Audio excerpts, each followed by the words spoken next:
Assalamualaikum warahmatullahi wabarakatuh. Kami dari kelompok 1 Manajemen Kurikulum akan membahas tentang sejarah perkembangan kurikulum di Indonesia. Saya, Dila Wulandari, akan membahas tentang fungsi dan tujuan kurikulum. Kemudian Anis Khairia akan membahas tentang pengertian kurikulum, dan A.E. Primananda akan membahas tentang sejarah perkembangan kurikulum di Indonesia. Untuk selanjutnya kami akan menjelaskan tentang sejarah perkembangan kurikulum di Indonesia. Kurikulum berasal dari kata kurir yang berarti pelari dan berasal dari kata kurer yang berarti tempat berpacu. Pengertian kurikulum juga tercantum dalam Undang-Undang Nomor 20 Tahun 2003 tentang Sistem Pendidikan Nasional Pasal 1/19 yang berbunyi, kurikulum adalah perangkat rencana dan pengaturan mengenai tujuan, isi, dan bahan pelajaran, serta cara yang digunakan sebagai pedoman penyelenggaraan kegiatan pembelajaran untuk mencapai tujuan pendidikan tertentu.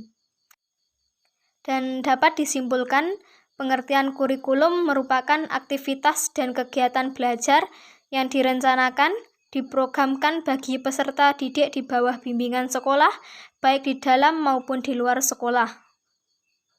B. Fungsi dan tujuan kurikulum. Pada dasarnya, kurikulum memiliki fungsi sebagai pedoman dan acuan bagi penggunanya.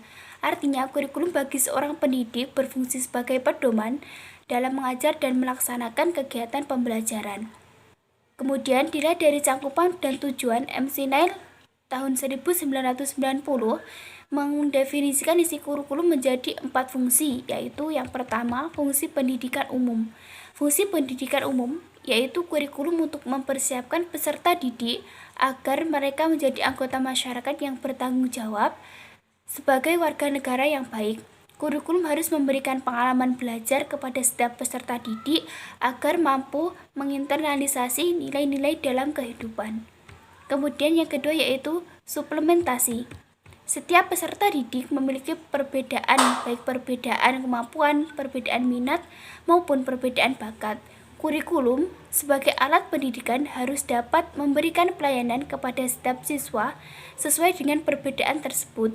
Peserta didik yang mempunyai kemampuan di atas rata-rata harus terlayani dengan baik, dan begitu juga sebaliknya. Kemudian, eksplorasi.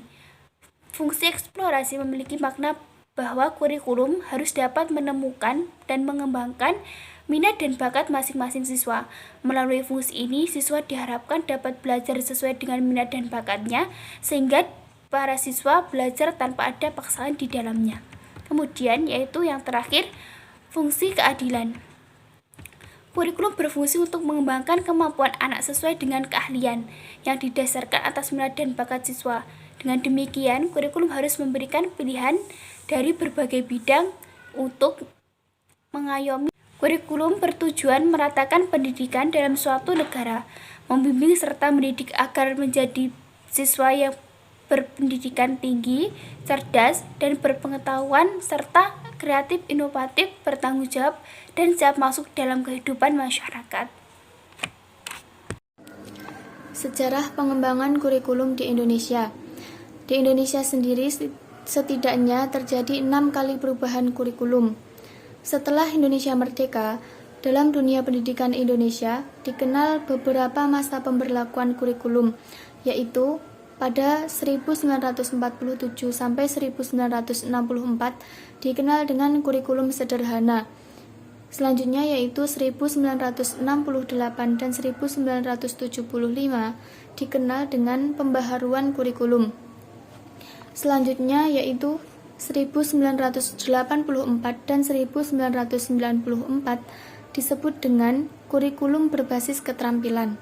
Dan yang terakhir pada 2004 dan 2006 dikenal dengan kurikulum berbasis kompetensi. Ada beberapa perubahan kurikulum di Indonesia dengan beberapa namanya, di antaranya pada 1947 yang dikenal dengan rencana pelajaran.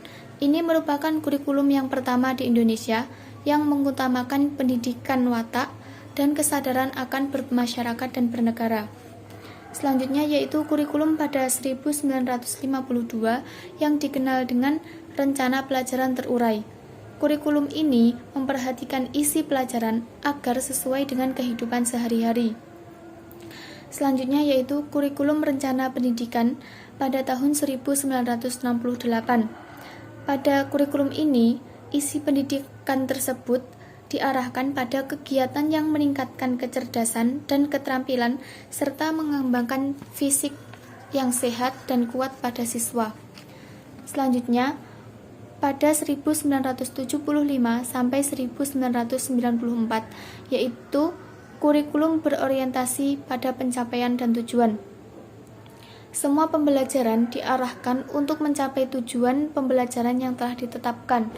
Selanjutnya yaitu kurikulum 2004 yang dikenal dengan KBK atau kurikulum berbasis kompetensi, yang merupakan kurikulum yang menekankan pada ketercapaian kompetensi siswa. Selanjutnya yaitu kurikulum pada 2006 atau yang dikenal dengan KTSP, yaitu kurikulum tingkat satuan pendidikan. Pada kurikulum ini, guru dituntut untuk mampu mengembangkan silabus dan penilaiannya sesuai dengan sekolah dan daerahnya.